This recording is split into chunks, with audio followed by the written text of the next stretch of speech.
I'm Pamela from Content Clarity. Welcome to my channel, which is all about helping you grow and scale your online business with ease. Lots of tips and tricks on everything marketing related, processes and systems. So in this video, I'm going to talk to you about the first 5 things that I outsourced in my business. As it currently stands, I am in my 2nd year of business. I'm going into my 3rd year of business. So I've had 2 businesses, I've outsourced various tasks, and I want to sort of go through the first 5 things that I outsourced and why. Reason being, as solopreneurs, as sole business owners, we tend to think that we have to do it all, right? Or because we can do it all, we should do it all. I've got a great skill set when it comes to marketing and editing video and scheduling, content, creating websites, right? I can build websites, no bother at all. Facebook ads, the whole thing. I want to talk to you about why sometimes it's the most cost-effective thing to do is to outsource some of these elements. First thing that I outsourced in my business was bookkeeping. Before I'd even made a penny in my business, I went and hired an accountant. I did not want to put a foot wrong when it comes to tax in this country. It's limited companies that I have. I didn't want to get it wrong. I didn't want to get the VAT wrong. I didn't want to get the PAYE wrong. And quite frankly, at that point in my business, I'm setting up websites, I'm designing logos and branding and setting up social media profiles. That was where my focus was at, and creating offers. I didn't want to be sucked into this whole area that I didn't understand. And so I was like, no, that's definitely for a professional. I don't want to get that wrong, because if you get it wrong, oh my goodness me, you're in big trouble. So I outsourced all of that to someone else. Now I use Xero, which is absolutely fantastic. Starling Bank, absolutely fantastic. However, when it comes to actually submitting the figures, creating the things that you need at the end of the year and all that kind of stuff, and calculating the tax, no thank you. And I've since switched to an accountant that specialises in online businesses, and she does the bookkeeping as part of her business as well, purely because with what I do, I'm selling internationally, so I'm dealing with different currencies. I've got PayPal accounts, Stripe accounts, I've got a WooCommerce shop, I've got money coming in from Teachable, from courses, sometimes I've got direct money coming in from people. It's coming in from all these different places, and so somebody who specialises in that and who's used to like all these different revenue sources, it's just so much easier. I was trying to explain my business model to my previous traditional accountant, and that just was not working, so I'm glad that I found her. Second thing that I outsourced in my business, believe it or not, was scheduling my blog posts. Now, I create content for a living. That's my passion. I love it. It's what I teach, obviously. Now, when it comes to staying consistent with content, if there's an element there that you don't enjoy doing and it's not really necessary for you to do it or dependent, like outsource it, right? Quite frankly. And what I mean by this is I enjoyed writing the blog posts. Me writing the blog posts was actually quite important because it's me that's got the knowledge. It's my tone of voice. So, it made sense for me to write it because I enjoyed it. But I was starting to dread writing blogs, not because I didn't enjoy the writing bit, but because I then hated scheduling it in. I would get to the point where I was finished writing the blog and I then had to resize the images and put in the sort of image alt tag and description, and then upload it into WordPress and create a pin for Pinterest, and then go and do the whole Pinterest side of it. That was really sucking the fun out of it for me. So I outsource it.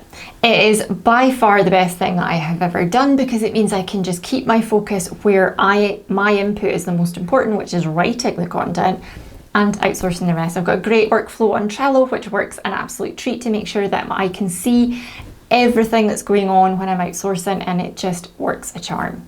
The third thing that I outsourced in my business was Facebook ads. Now you might be thinking that's a no-brainer because I don't know nothing about Facebook ads. I'm an accredited Facebook ads specialist. In my agency business, I actually run people's Facebook ads and get them 10 times their ROI. When it comes to your own business though, it's sometimes difficult to separate emotion and strategy, and you can become like spiral in your own head about like, oh, is that right? Is that wrong? Is it the offer that's right or wrong? It becomes very difficult, it becomes clouded sometimes in your own business.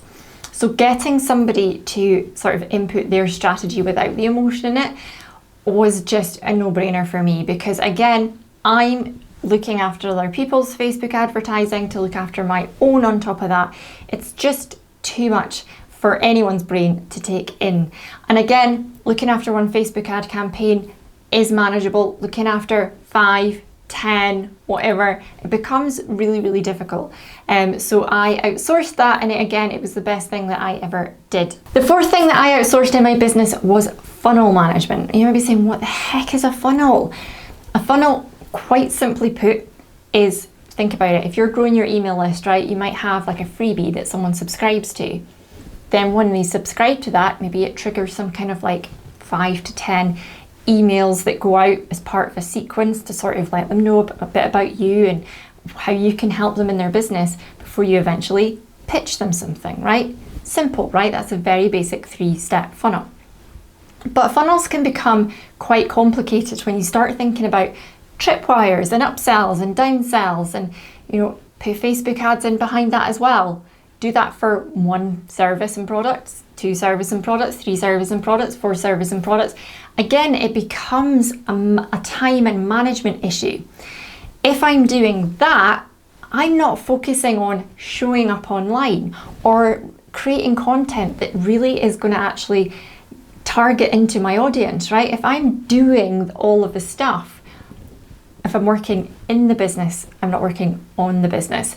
So again, it made sense to get someone else in. Again, without the emotional attachment, it just makes making decisions about the strategy far easier. Now, lastly, the 5th thing that I outsourced was scheduling my email content. Again, much like the blogs, it was the scheduling part that was sucking the fun out of it for me. Love writing the copy, love working out the sequence, love working out which ones and the order it goes into, love working out even like the funnel mapping of how that's going to work, where it slots in, what it's going to trigger. Love that side of things. When it comes to actually scheduling them all in and putting all the pieces together, again, that is where the fun for me stops. And it then became a bit of a hurdle that was like, oh, well, I'll just not bother, because I would never want to get around to that task that I didn't enjoy doing. So it made sense for me to outsource that. Again, thanks to Trello boards, I have a fantastic, easy to go, like, it's all there. If I run a 5-day challenge, I've got my Facebook posts in there, I've got my email and the structure. Everything is very quite clear to see for anybody to pick up. My assistant, and even if my assistant leaves and I get a new assistant, it's very easy for anybody to look at that and be able to schedule that in for me. And that's something I want to get across as well. A lot of people think, oh, but what if somebody leaves and I have to train them all over again? Things like screen recordings, putting it all in one place rather than emailing it directly to the person, and then if they leave, you're going through your sent emails looking for it. Having a board where you've put it all in one place, it just makes it easier to find. So there you have it, the first 5 things that I outsourced in my online business. If you've enjoyed this video, be sure to give it a thumbs up and subscribe for more tips and tricks on helping you scale and grow your online business. Thanks for watching. Bye.